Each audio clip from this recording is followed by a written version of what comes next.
à tous. Bonjour à tous. Un contre-la-montre très particulier, Richard, un contre-la-montre en côte, 9 km 600, avec parfois des pourcentages qui sont assez violents.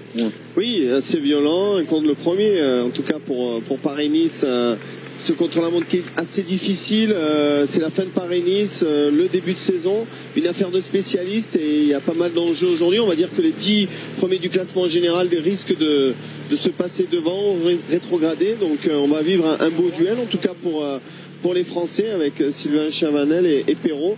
Il y a un beau duel pour le podium, donc la météo est là, donc il va y avoir du spectacle.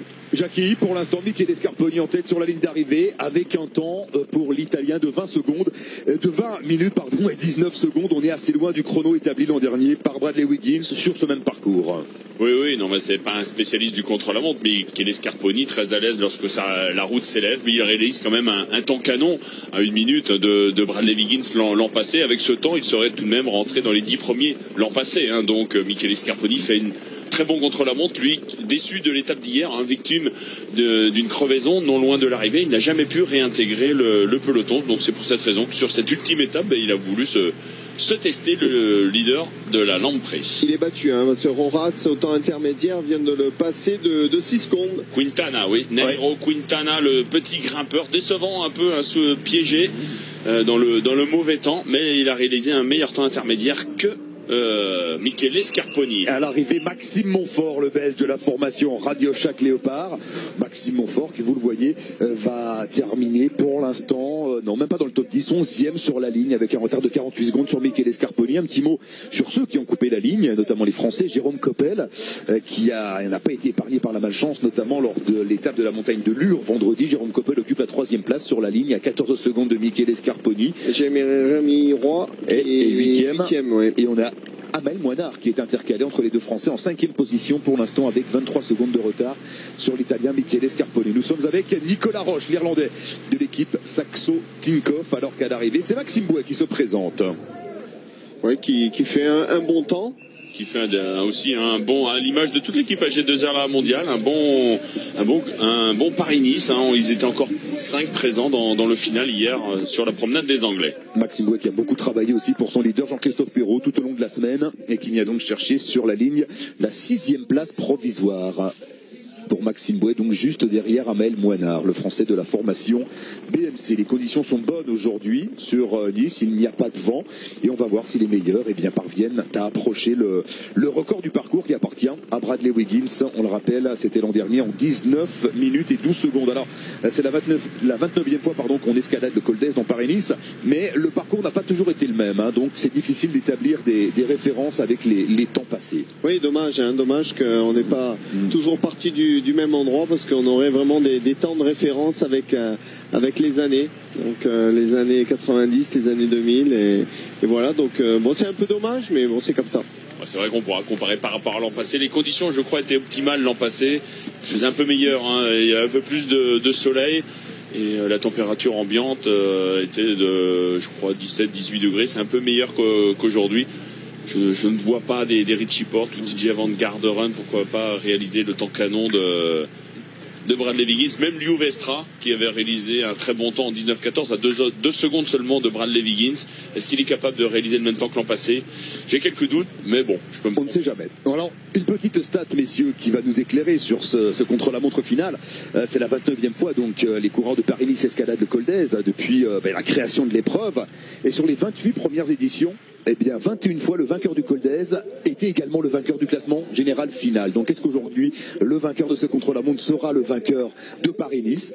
La réponse dans moins d'une heure maintenant. En tout cas, ce ne serait pas une surprise. Richie Porte, c'est vrai qu'on l'a vu très à l'aise dans la montagne de Lure, donc un très bon grimpeur, mais c'est avant tout également un très bon spécialiste de l'effort solitaire, qui aura en plus l'avantage d'avoir les pointages intermédiaires des différents adversaires.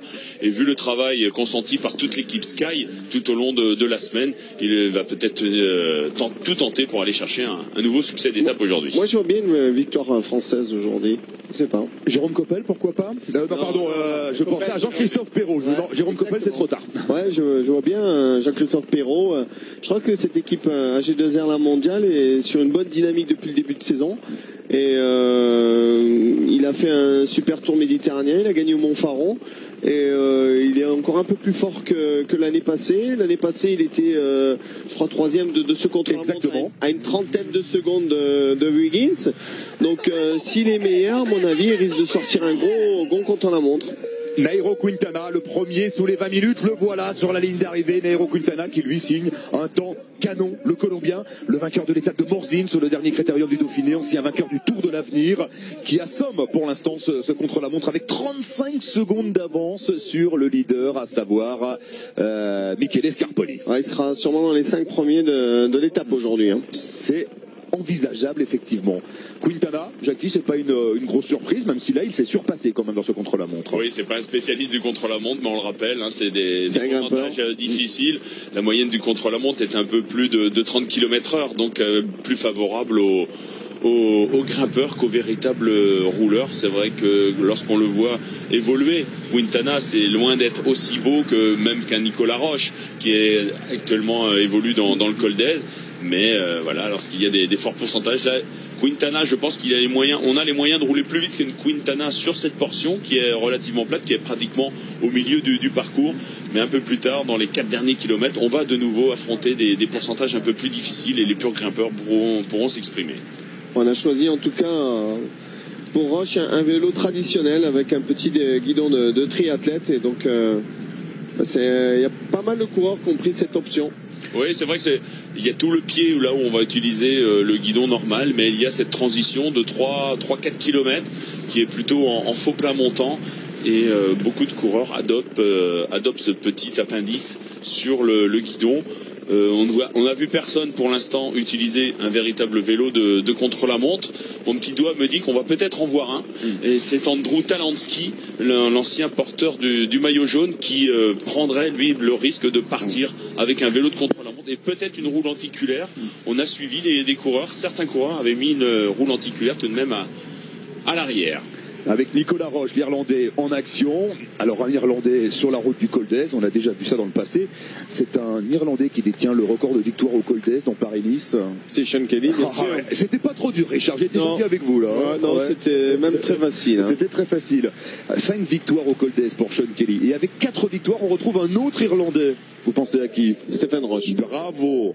Il est incollable, Richard, hein, sur ce Paris-Nice 2013. Faut pas trop pousser. Hein. Incollable. Trop facile. Un peu trop facile. Davide Malacarne qui en termine, l'Italien de l'équipe Europcar, qu'on aura beaucoup vu, Jackie, hein, durant toute la semaine. Oui, qui a été très offensif, qui malheureusement a coincé juste dans le final de l'étape de Saint-Vallier. Mais voilà, c'était le leader de l'équipe Europcar et il a tenté, ça n'a pas fonctionné, mais l'équipe Europcar tout de même aura réussi son Paris-Nice avec la victoire de Damien Godin sur le prologue.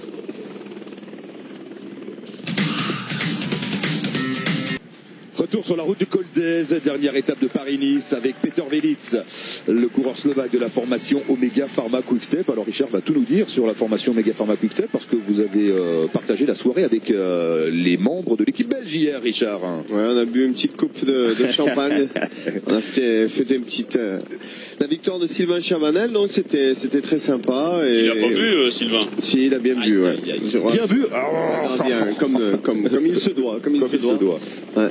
En tout cas, il y avait Tom Bonnen qui revenait du longue sortie parce qu'en plus de l'étape des 220 km, il a rajouté 1h30 pour préparer Milan-San Remo. Donc, il avait fait plus de 7 heures de vélo. Donc, Tom Bonnen a fait 300 km hier, c'est ça? Il était bien sec et c'est pour ça que aussi dans le contre-la-montre, bon, c'est pas sa tasse de thé, mais dans le contre-la-montre, il était bien loin aujourd'hui. Menchoff vient d'en finir à 1 minute.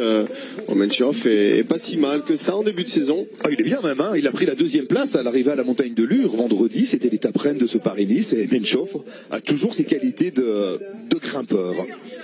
Voilà, on va arriver dans le vif du sujet de ce classement général.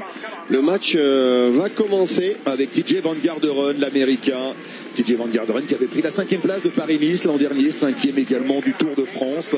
TJ Van Garderen, on aura un temps de référence intéressant avec l'Américain. Alors TJ Van Garderen, on le rappelle, il était placé au général au 6e rang avant cette ultime étape avec un retard de 52 secondes sur Richie Porte, c'est-à-dire que lui vise le podium tout simplement. Exactement, hein, le podium, c'est bien possible. En tout cas, c'est un spécialiste du contre-la-montre. Hein, rien que quand on le voit posé sur sa machine, il n'y a que les jambes qui bougent. Il est très bien posé. Donc il va partir pour faire un bon contre-la-montre. Bon, après c'est une histoire aussi de physique, parce que ça monte quand même à 30 km/h de moyenne. Et bon, il m'a l'air bien posé, mais peut-être pas assez efficace pour aller gagner ce contre-la-montre. On ne sait jamais, hein. Ouais. C'est vrai que l'an passé, rappelez-vous les images de Bradley Wiggins, c'était exactement la même chose. Là, on a l'impression qu'il est sur un faux plat, mais pas du tout. On est à 7 ou 8% de pente moyenne, et être capable de rester dans cette position, eh bien... Il faut avoir un peu de force dans le dos, dans les reins, et pour amener ce braquet.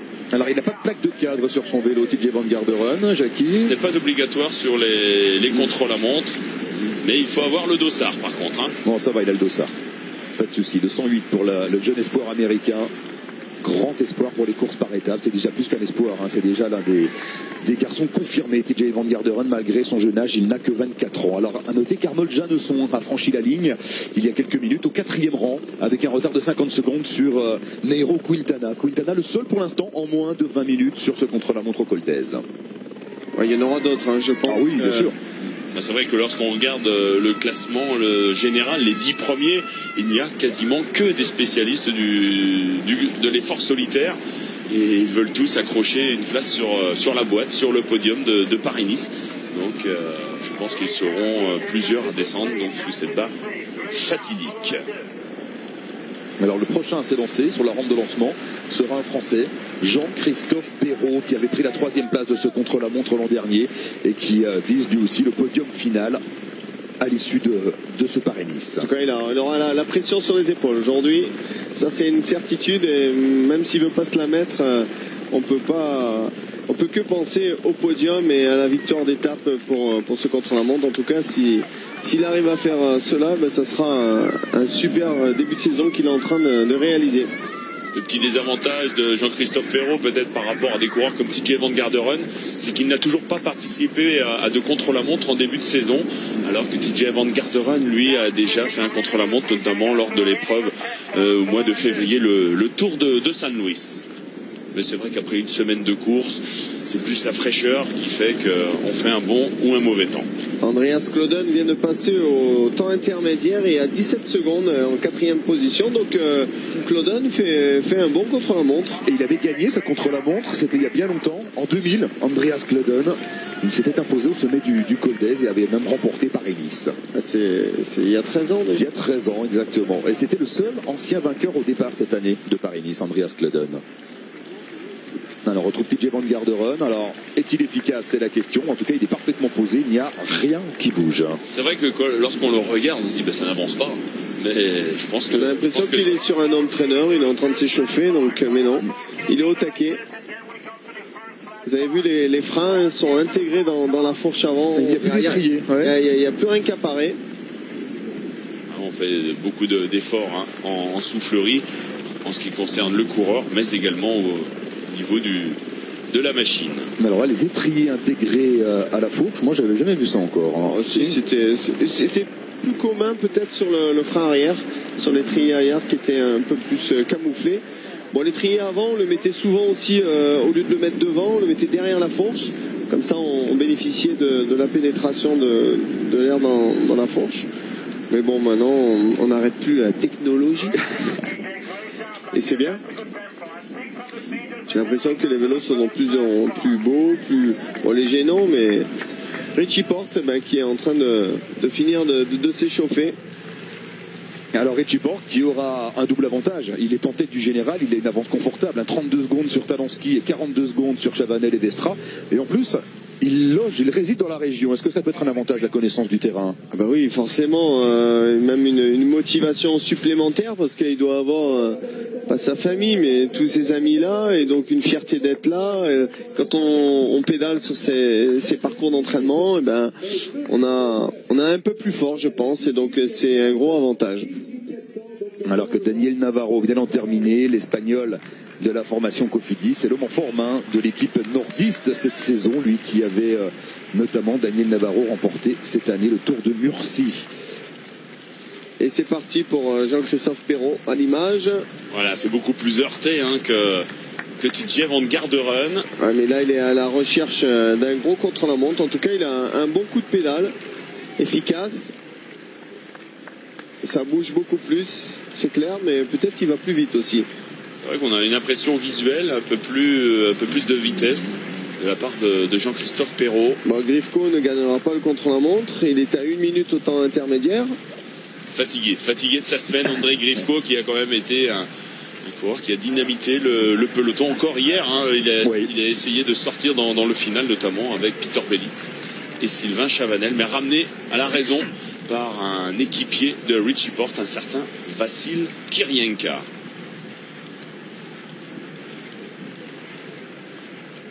Jean-Christophe Perrault, 3e donc au sommet du Col d'Èze l'an dernier, et qui cette année apparaît encore plus en forme. Alors Richard a rappelé sa victoire au sommet du Mont-Faron sur le Tour méditerranéen, et Jean-Christophe Perrault a vraiment couru à l'avant toute la semaine durant ce Paris-Nice, et le coureur de la formation AG2R La Mondiale n'a commis aucune faute durant cette course au soleil.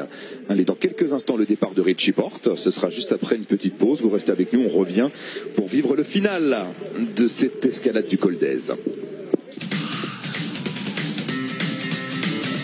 Après les mondiaux en Norvège, retour à la Coupe du Monde pour les acrobates du ski.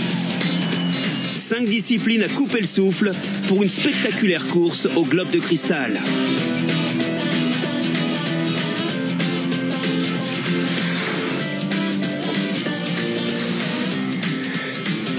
Coupe du Monde de ski freestyle en Suède, les Boss, vendredi live sur Eurosport 2.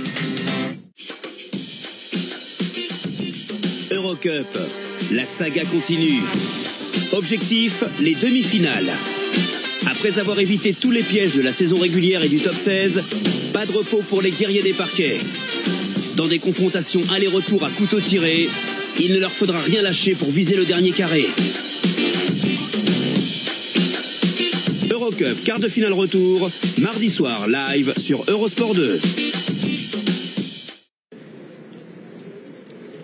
Retour sur la route du Col d'Èze avec Jean-Christophe Perrault. On attend les premiers temps, le temps intermédiaire de Jean-Christophe Perrault. On attend également celui de TJ Van Garderen. Si à 5 secondes du meilleur temps, donc super temps pour le coureur de la Lamprée. La Lamprée avec Scarponi qui a fait un super temps. Lucie qui est à 5 secondes, donc il est là pour faire aussi dans les 5 premiers de ce contre-la-montre. Et meilleur temps pour Simon Spilak. Oui, on n'en parle pas beaucoup des Simon Spilak, mais rappelez-vous, l'an passé, il avait terminé dans les 5 premiers de ce même contre-la-montre. Et à l'image de toute la formation Katusha, eh bien, le leader de cette formation russe est en position peut-être de remonter au classement général, puisque ce matin, il n'était que, entre guillemets, 8e. Alberto Lozada, qui va en terminer pour la formation Katusha. Bah, lui aussi va faire un bon Paris-Nice avec notamment un bon dernier contre-la-montre. Oui, puisqu'il vient prendre la 9e place sur la ligne d'arrivée. 9e place provisoire pour l'Espagnol Alberto Lozada. Alors on rappelle qu'à l'intermédiaire, après 5 km 600, c'est-à-dire au col des 4 chemins, il y a du changement avec le meilleur temps donc pour Simon Spilak. 2 secondes de mieux que Nairo Quintana et 7 secondes de mieux que Diego Ulissi. On va s'approcher du meilleur temps à mon avis. De Wiggins. Ouais, je pense que le vainqueur de ce contre-la-montre sera pas loin. Le temps de Wiggins l'an dernier sur la montée du Col d'Èze, on rappelle 19 minutes et 12 secondes. Moi je pense qu'on sera en 12, 12-20. 19-20. Ouais, 19-20. Le temps sur la ligne de Nairo Quintana, 19 minutes et 43 secondes exactement. Et donc il y a cette première portion difficile et ensuite Jean-Christophe Perrault va donc se retrouver dans cette partie de faux plat où il faut pouvoir remettre du braquet. Il n'a pas mis encore le grand plateau. Toujours le petit plateau. Ah là il est en 19 ou 21. Donc il doit avoir un 39-19 sûrement.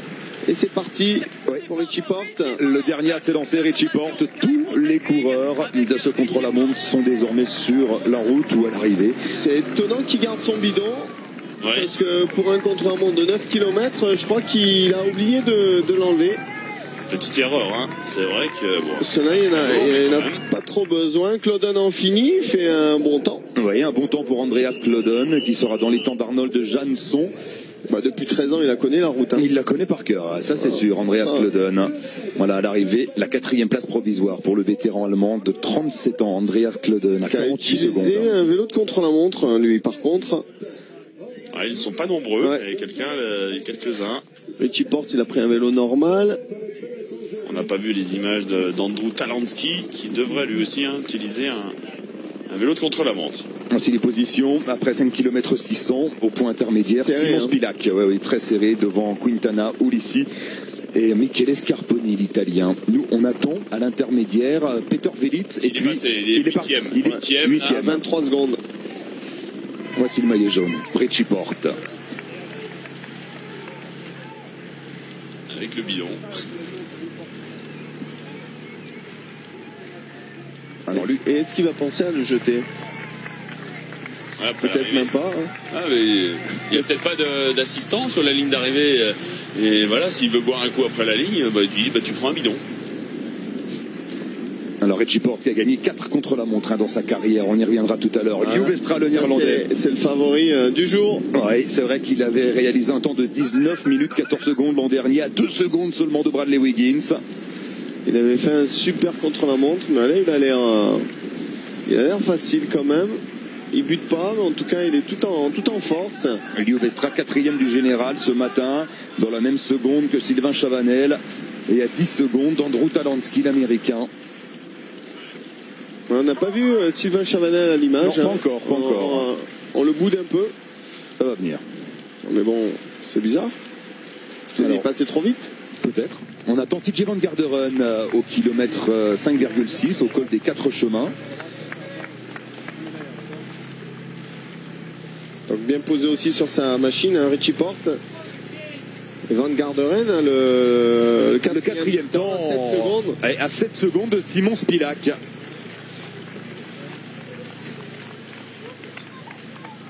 Il risque d'y avoir peut-être quelques petites surprises aujourd'hui. Ouh là là, il y a de la force. Je peux vous dire que grand plateau, regardez, il relance. Il a beaucoup de force dans les jambes, Vestra. Et le chrono va parler. Je pense que quand il va arriver au temps intermédiaire, là ça se voit de suite, vous voyez l'efficacité et la force dans la jambe. Ça ronfle, parce que pour pouvoir mettre grand plateau de suite comme ça dans ce replat-là, il faut être quand même... Il a prouvé qu'il était en condition sur l'étape de Saint-Vallier lorsqu'il avait été victime d'une chute dans la dernière descente. Il aurait pu tout perdre ce jour-là, mais au prix d'un bel effort. En solitaire, il avait réussi à reprendre le peloton dans les 5 derniers kilomètres. Là, ça roulait à plus de 35 km/h, ça c'est sûr, avec son vélo traditionnel, un petit guidon de triathlète. Regardez, ça défile vite. Dans un petit kilomètre, on sera déjà au temps intermédiaire. Et nous, on attend Jean-Christophe Perrault à ce temps intermédiaire. Après 5 km 600, on rappelle que c'est Simon Spilak qui a le meilleur temps.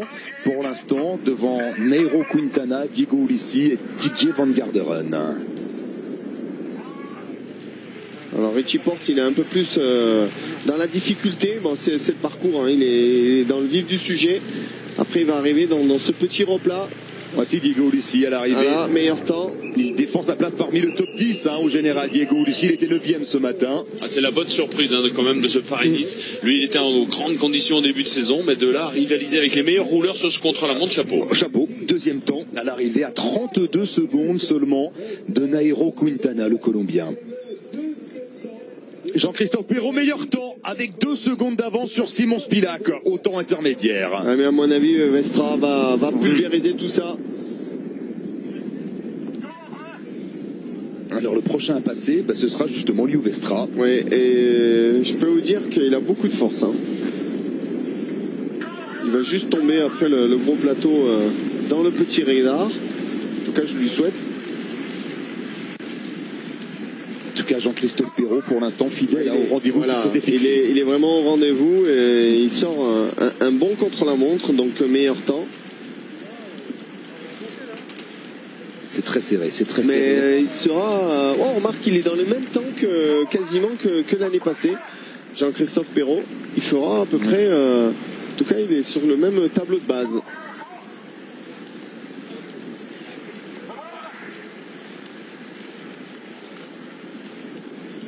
Liu Vestra, le néerlandais. Il lui avait manqué 8 secondes l'an dernier pour décrocher la victoire au général final dans Paris-Nice. Il y a un coureur qui fume un peu trop là.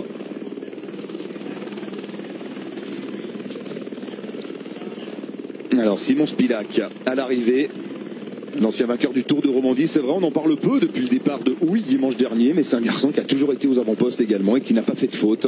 Et qui connaît cette montée puisqu'il avait fait déjà Paris-Nice l'an passé, 4e de ce même contre-la-montre. Qui a utilisé aussi encore un vélo traditionnel. Alors Spilak, il avait exactement 2 secondes d'avance sur Quintana à l'intermédiaire. On va voir s'il reprend du temps au Colombien sur le final. Oui, il reprend un peu quand même. Il va reprendre quelques secondes à Quintana pour aller signer. Non, il perd du temps Simon Spilak. C'était par rapport à Ulissi. Il perd 30 secondes sur Quintana dans le final, dans la dernière section. Écroulé, regardez, même il a eu très chaud parce qu'il a tout ouvert. C'est le risque sur ce genre d'épreuve de partir un peu trop fort et dans le final de coincer complètement. Et Quintana, lui en revanche, a terminé de manière assez sensationnelle pour aller chercher donc le meilleur temps sur la ligne d'arrivée. Pour l'instant, il est toujours le seul en moins de 20 minutes. On attend Liu Vestra sur à l'intermédiaire. Et voici Sylvain Chavanel. Ah bah oui, il a mis un maillot vert, c'est pour ça qu'on l'a pas reconnu. Et Vestra à 30 secondes. Qu'est-ce que c'est? Oui, il a perdu 30 secondes sur Jean-Christophe Perrault. Ouais. Bonne nouvelle, Jean-Christophe Perrault va déjà dépasser Liu Vestra au classement général. Il n'y avait que 7 secondes d'écart ce matin entre le néerlandais et le français. Et en force, Sylvain Chavanel. Qui à son tour va bientôt arriver à ce pointage intermédiaire. Spécialiste du contre-la-montre bien sûr. Position différente, très raccourci. Vélo de route. En tout cas, il n'a pas pris le vélo de contre-la-montre. Et le temps menace. La pluie menace. Ouais, on aura le temps de juste les voir passer et la pluie va tomber. Allez, Jean-Christophe Perrault en route peut-être pour le podium final dans Paris-Nice, puisque Liu Vestra semble hors du coup aujourd'hui sur ce contre-la-montre, alors que Richie Porte, lui, s'était lancé en dernière position. En tout cas, ça serait pas une surprise que Perrault gagne ce contre-la-montre. Mais ça va être serré.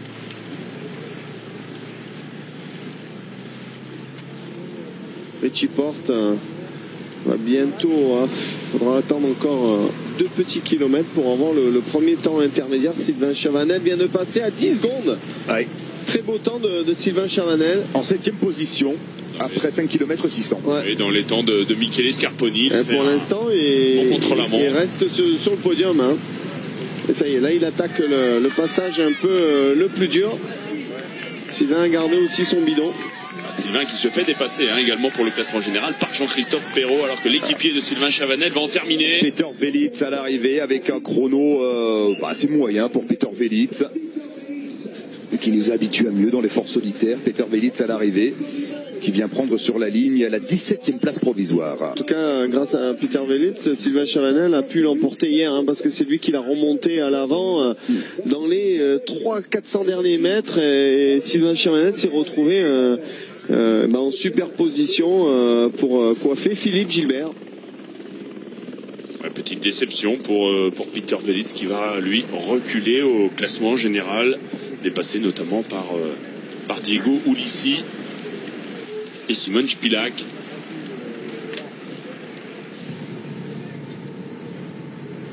Allez, Sylvain Chavanel qui avait terminé, on le rappelle, 3e de Paris-Nice. C'était en 2009, alors que Richie Porte, lui, est sur le replat déjà. Voici Andrew Talansky qui a bel et bien son vélo de contre-la-montre, pas de roue lenticulaire. Simplement arrière à jante haute. Andrew Talansky qui a porté pendant 2 jours le maillot jaune de leader sur Paris-Nice avant de se faire déposséder de cette tunique sur les pentes de la montagne de Lure par Richie Porte. Van Garderen en termine. Van Garderen à l'arrivée. TJ Van Garderen qui va aller chercher la 2e place provisoire. Van Garderen les a 24 secondes tout de même. Meilleur temps pour Talansky. Talansky meilleur temps avec 6 secondes d'avance sur Jean-Christophe Perrault à l'intermédiaire. Alors qu'on voit que Van Garderen, il a perdu du temps lui aussi, sur Quintana dans le final. On se dirige vers un podium, Porte, Talansky, Jean-Christophe Perrault. On attend évidemment le temps de Richie Porte au premier intermédiaire. Si Talansky était capable de mettre une trentaine de secondes à Richie Porte, seulement 32 secondes, on ne sait jamais. Alors on rappelle que Talansky avait brillé dans un contre-la-montre un peu similaire lors du Tour de Romandie l'an dernier, puisqu'il avait terminé dans la même seconde que Bradley Wiggins, qui avait crevé ce jour-là, certes. C'était du côté de Grand Montana sur un contre-la-montre qui était quand même beaucoup plus long ce jour-là. Il a envie de revanche, je pense, Talansky, qui a quand même fait, à mon avis, des erreurs sur la montagne de Lure en voulant attaquer ses principaux adversaires à près de 3 km de l'arrivée. Allez, on retrouve l'Américain. En tout cas, ils vont finir quasiment dans le brouillard, en position de contre-la-montre. Et là, je peux vous dire que ça monte vraiment à plus de 7%. Oui. Et on cherche Jean-Christophe Perrault qui devrait sortir du brouillard là-bas. Dans les phares. Il est là, le coureur de l'équipe AG2R La Mondiale. On rappelle sur la ligne d'arrivée, Quintana le meilleur temps. Est-ce que Jean-Christophe Perrault peut faire mieux? La réponse est non. Il a un peu coincé sur la fin. Il ne fera pas mieux. Lui aussi a perdu du temps sur Quintana. Alors un peu moins que les autres certes, mais lui aussi a perdu du temps sur le Colombien. Jean-Christophe Perrault à l'arrivée qui signe tout de même un temps de 19 minutes et 48 secondes. C'est quasiment le même temps que l'an dernier pour Jean-Christophe. Oui. 5 secondes de retard à l'arrivée, alors qu'à l'intermédiaire, Jean-Christophe Perrault avait de l'avance sur Quintana. Il avait Porte meilleur temps. 2 secondes. Richie Porte meilleur temps, effectivement, après 5 km 600. 21 secondes d'avance sur Talansky.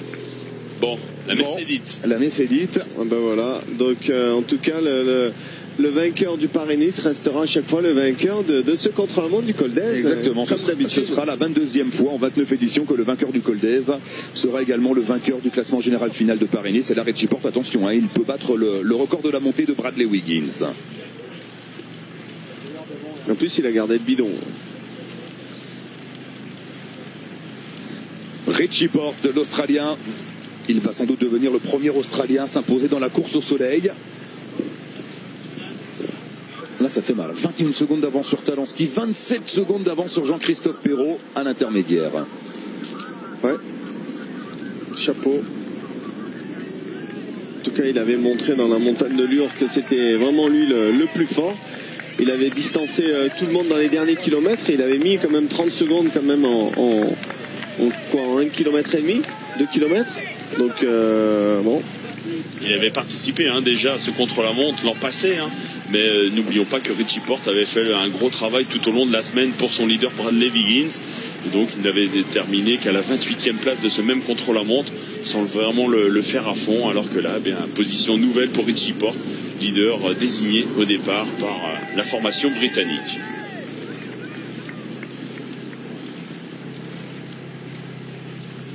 Sylvain Chavanel va bientôt en terminer. Il lui reste encore 2 petits kilomètres. Voilà, ça va vite. Ça tourne, efficace. Lui, il est plus sur le 17 dents, c'est-à-dire 41-17. Encore 3 km. Et il monte à plus de 30 km/h. Donc, et je peux vous dire que c'est dur à ce moment-là. C'est toujours Nairo Quintana, le Colombien, qui a le meilleur temps sur la ligne d'arrivée. En 19 minutes 43 devant Jean-Christophe Perrault à 5 secondes. Van Garderen est lui à 25 secondes. Simon Spilac à 28 secondes. Sylvain Chavanel. Il a remis le grand plateau pour finir les 2 derniers kilomètres. C'est beaucoup moins dur. Qui défend une place sur le podium. Ouais, ça va être serré, ça va être dur de rester sur le podium. En tout cas, il aura fait un très bon Paris-Nice. Alors que Liu Vestra, lui, termine nettement moins bien ce Paris-Nice que l'an dernier, puisque l'an dernier, il n'était qu'à 2 secondes de Bradley Wiggins sur cette montée du Col d'Aise en 19 minutes 14. Là, regardez, il va mettre 1 minute 30 de plus pour parcourir ces 9 km 600. C'est plus pareil. C'est officiel. Jean-Christophe Perrault remonte déjà de moins d'une place. Il était 5e, il est minimum 4e. Tout dépendra de son temps par rapport à Sylvain Chavanel.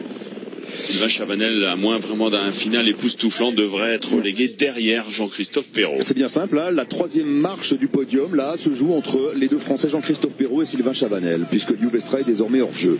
Et pour la première et la deuxième place, je crois que là aussi c'est fait avec les deux meilleurs temps au passage intermédiaire.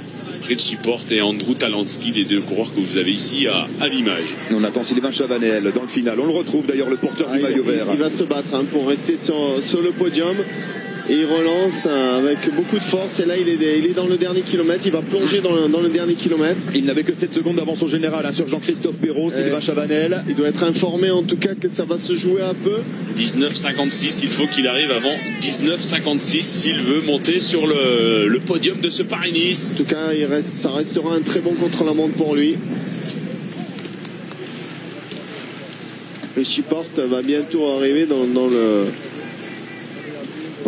col où c'est le plus facile. Ouais, le faux plat, il y a quasiment un. Allez, voilà, Sylvain Chavanel, moins de 19 minutes 56. S'il veut monter sur le podium, eh bien non. Sylvain Chavanel ne sera pas sur le podium. C'est Jean-Christophe Perrault qui va prendre la 3e place de Paris-Nice.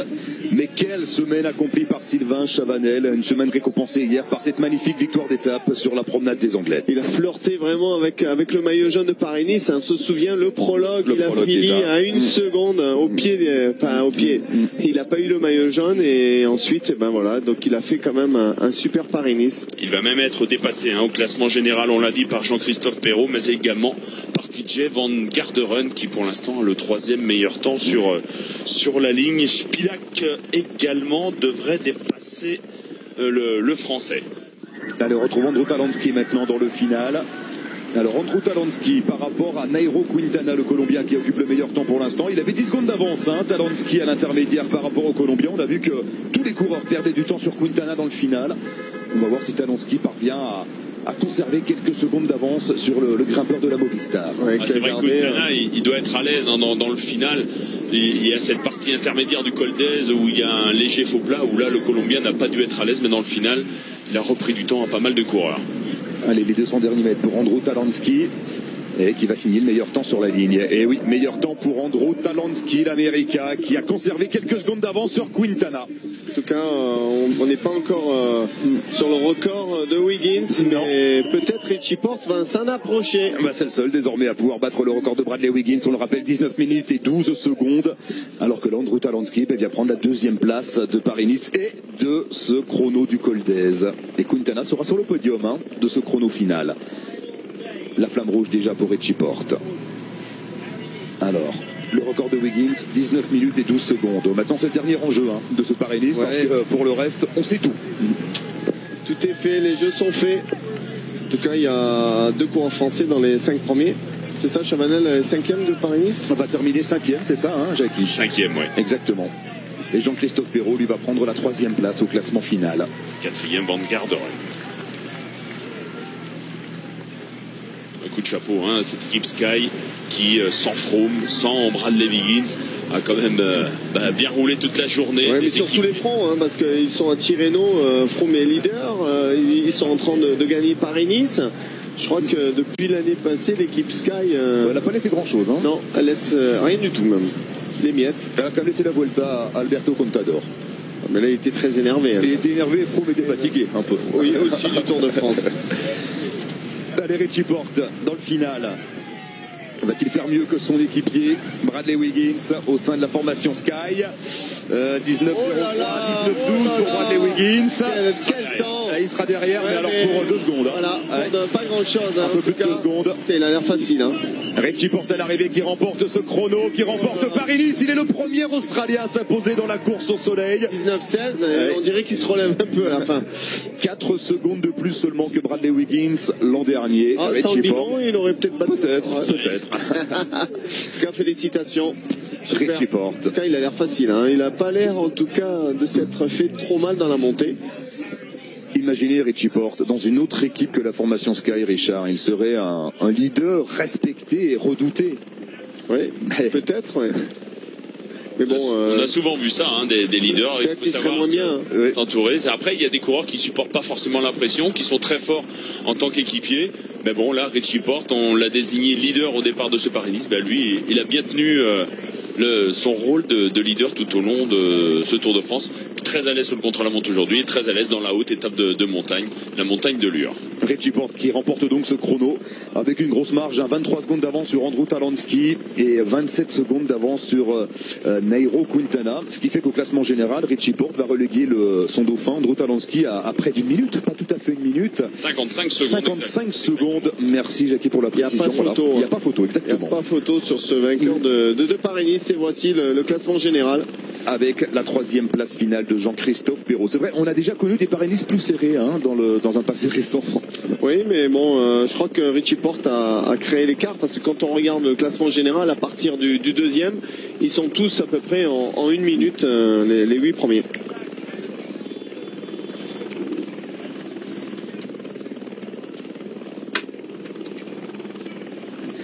Il y avait Richie Porte et il y avait les autres sur ce Paris-Nice 2013. Victoire donc de l'Australien, le lieutenant de Bradley Wiggins et de Christopher Froome sur le dernier Tour de France. Eh bien Richie Porte, qui était le leader désigné de la formation britannique sur Paris-Nice, a survolé les débats durant toute la semaine. Il s'impose donc devant Andrew Talansky, l'Américain, qui confirme les espoirs placés en lui l'an dernier après sa 2e place au Tour de Romandie. Andrew Talansky, 2e du classement général final et un Français sur la 3e marche du podium. Ici au Col d'Èze, c'est Jean-Christophe Perrault. On va rester en direct du Col d'Èze pour vivre bien les cérémonies protocolaires et puis peut-être également les premiers mots de Richie Porte après son succès.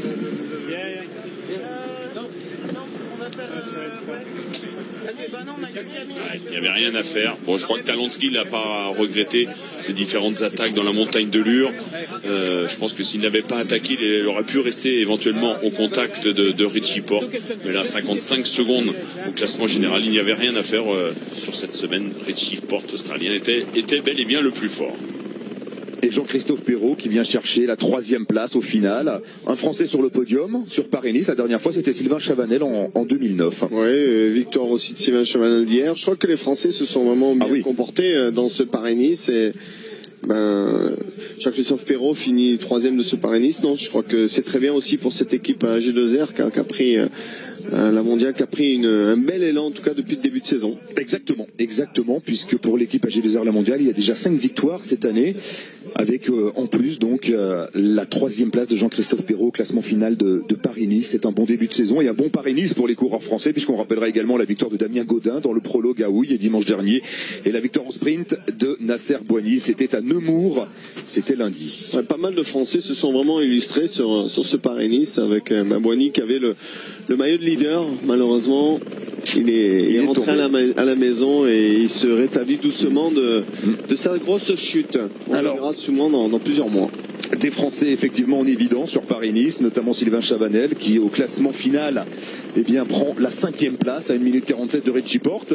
Sylvain Chavanel, Jackie et Richard, vous allez le ramener dans vos bagages, direction Paris, parce que ce soir... Il faut qu'il se dépêche quand même.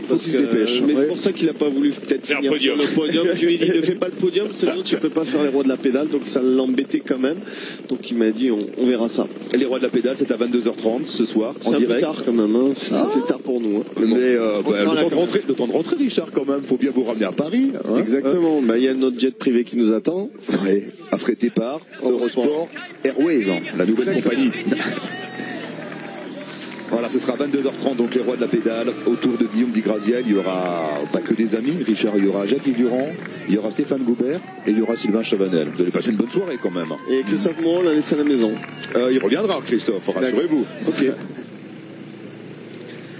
Voilà, beau Paris-Nice en tout cas pour Richie Porte, pour l'équipe Sky. On se croirait déjà dans le début de saison de l'année passée. Oui, l'équipe Sky avait déjà écrasé le Paris-Nice. Mais là, je crois qu'ils sont encore un peu plus forts parce qu'ils sont sur tous les fronts. Avec Tirreno et Froome est déjà très en forme, en tout cas très en vue. Il y a le duel Contador et Froome à Tirreno Adriatico qui commence à faire des étincelles. Et c'est vrai que l'équipe Sky, c'est pas l'équipe qui a le plus gagné depuis le début de la saison, mais qui sait cibler ses objectifs, évidemment, qui est déjà présent sur toutes les épreuves World Tour depuis le début de la saison. Dès le Down Under, on avait vu des coureurs comme Geraint Thomas s'imposer sur le Down Under, Richie Porte vainqueur de la montagne de Lure et du contre-la-montre et du classement général, et puis Christopher Froome qui a gagné à Tirreno. Donc voilà, on court après les épreuves au World Tour du côté de chez Sky. Jackie, est-ce que vous êtes d'accord pour libérer Richard, qui a un avion à prendre? Allez-y. C'est pour préparer votre avion. C'est juste pour cela. J'ouvre la route. Merci beaucoup Richard, à tout à l'heure. 22h30 merci à vous et à bientôt, à tout à l'heure bien sûr. À 22h30, les rois de la pédale avec Guillaume Di Grazia, Richard Birang, Jackie Durand et Sylvain Chavanel avec Stéphane Gouverneau. On va écouter Richie Porte, le vainqueur de Paris-Nice. Australien à gagner Paris-Nice. Qu'est-ce que vous ressentez? You are the first Australian to win Paris-Nice. I guess it's a huge feeling for you. I can't believe it. First Aussie to win, such a big race, and it's just an honour, to have my name up there with, the Bradley Wiggins, Tony Martins, all the big champions, and yeah, just unbelievable. I can't believe it. Je peux tout simplement pas y croire. C'est énorme de gagner une course et de passer après quelqu'un comme Bradley Wiggins. Je peux pas y croire. C'est incroyable et je suis vraiment très très honoré d'avoir gagné Paris-Nice. You showed today and this week that you could be a leader of Sky, but are you gonna maybe work again for Chris and Brad for the next Tour de France? Because today you showed you're so strong. Vous avez prouvé aujourd'hui que vous étiez très fort cette semaine aussi. Alors est-ce que vous allez redevenir coéquipier pour Bradley Wiggins ou Chris Froome sur le prochain Tour de France? I mean, you say that, but I'm still doing my apprenticeship. I'm still learning off Bradley and Chris, and I don't expect to go to the Tour and ride for general classification. But maybe next year I might go to the Giro and ride for myself for Team Sky. So. I'm in a good place at the moment and I don't really want to change anything. Ça ne me pose pas de problème pour de travailler pour Chris ou pour Bradley pour le Tour de France. Je ne m'attends pas à y aller en tant que leader pour le général. Par contre, l'an prochain, j'envisage évidemment peut-être d'avoir ma carte personnelle, de pouvoir jouer ma carte sur le Giro. Oui, Thierry. Oui.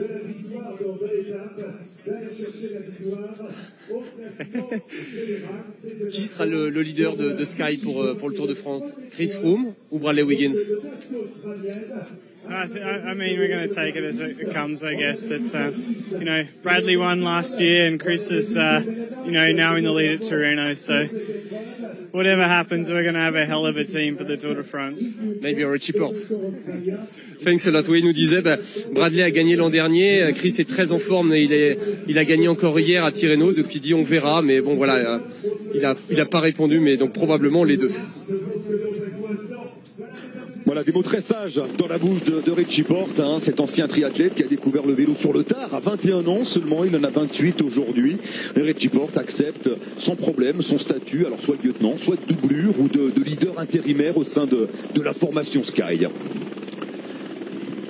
Non, mais je crois que Richie Porte, même s'il vient de remporter Paris-Nice, il va se contenter, entre guillemets, d'être équipier sur les grands objectifs, sur les grands tours. Et puis, lorsqu'il y aura une occasion, il saura la saisir et il fera encore partie de ces équipiers modèles importants autour de Wiggins ou de Christopher Froome. Alors Richie Porte qui a tout de même lâché au micro de Nicolas G, notre confrère de France Télévisions, qu'il espérait une place de leader sur le Giro, mais l'an prochain, en 2014, pas cette année. Cette année, ce sera a priori Bradley Wiggins. Voilà le vainqueur donc de Paris-Nice, Richie Porte. Une question, Jackie, est-ce que selon vous l'équipe Sky est plus forte encore que l'an dernier? Elle est engagée sur deux fronts, sur Paris-Nice, sur Tirreno Adriatico. Elle a perdu des éléments, Mark Cavendish qui est parti pour l'équipe Omega Pharma Quick-Step, Michael Rogers également qui n'est plus là. Mais est-ce qu'elle est plus forte encore que l'an dernier cette équipe? Je pense que du côté des équipiers, on est quasiment au même niveau. Les équipiers ont encore prouvé qu'ils sont très forts. En ce qui concerne les leaders, c'est là qu'il y a un bémol, puisque Bradley Wiggins est quand même beaucoup moins fort à cette période de l'année que l'an passé. Christopher Froome, lui, est bel et bien présent.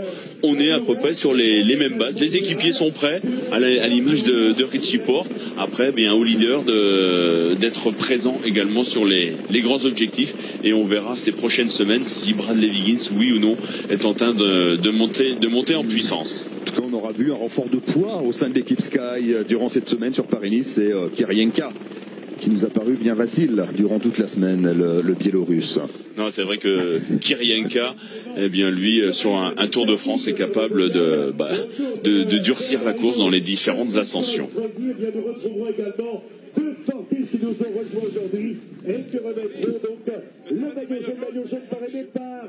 Voilà, Richie Porte qui est aux côtés de Marc Rakil, l'ancien champion d'Europe du 400 mètres et du relais 4x4. Qui vit désormais dans la région niçoise et qui a assisté à ce final de Paris-Nice. Voilà, Richie Porte.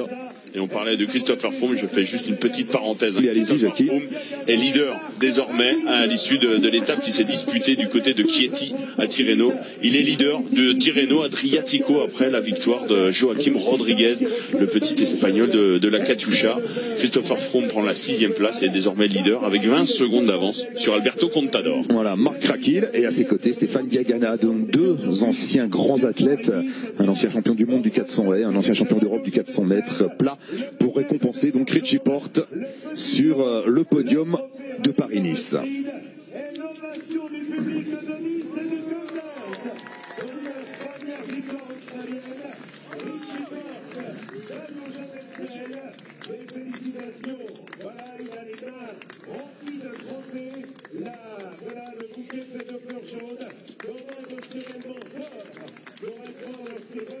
Les prochains rendez-vous cyclisme sur l'antenne d'Eurosport ce soir à 22h30, on le rappelle, les rois de la pédale avec un invité exceptionnel, Sylvain Chabanel qui nous parlera de sa semaine sur Paris-Nice, de sa victoire d'étape hier sur la promenade des Anglais et de ses ambitions dans les classiques à venir, Milan-San Remo et puis bien sûr le Tour des Flandres qui sera son grand objectif du printemps sans aucun doute. Et puis les courses à venir, il y aura le Critérium international et puis les classiques qui débuteront, Jackie, pour nous, avec le Tour des Flandres, ce sera le 31 mars. Avec le Tour des Flandres, les courses par étapes, avec notamment un très beau plateau sur les routes du Tour de Catalogne. Le Tour de Catalogne qui débutera lundi prochain. Et puis nous aurons également le Tour du Pays Basque à vous proposer sur Eurosport. Bref, un beau programme riche, dense, durant toute la saison. Eurosport, le diffuseur numéro 1 du cyclisme en France. Voilà, Sylvain Chabanel qui lui remporte le classement par points. Une belle récompense. Et Sylvain, voilà, vous saurez tout de la semaine passée par Sylvain sur Paris-Nice ce soir à 22h30 en regardant les rois de la pédale. En parlant des Français, donc deux Français dans le top 5, il faut descendre un peu plus loin pour retrouver le troisième Français. C'est Arnold Jansson à l'attaque hier sur les routes de Nice qui prend donc la 13e place. Jonathan Hiver étant le 4e Français, 22e au classement général.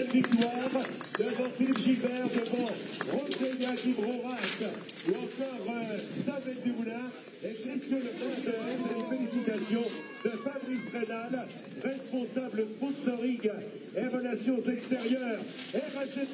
Voilà, coup double pour Richie Porte. Ça lui fait deux victoires d'étape, Richie Porte, vendredi au sommet de la montagne de Lure et aujourd'hui donc au sommet du Col d'Aise, que ce soit en montagne ou dans les contre-la-montre. Eh bien, Richie Porte était le plus fort sur Paris-Nice. Il est, on le rappelle, surtout le premier Australien à s'imposer dans la course au soleil. Et il succède au palmarès à Bradley Wiggins, le Britannique. Merci beaucoup de nous avoir suivis durant toute la semaine. Merci Jackie. Allez, et à ce soir. À ce soir. Au revoir.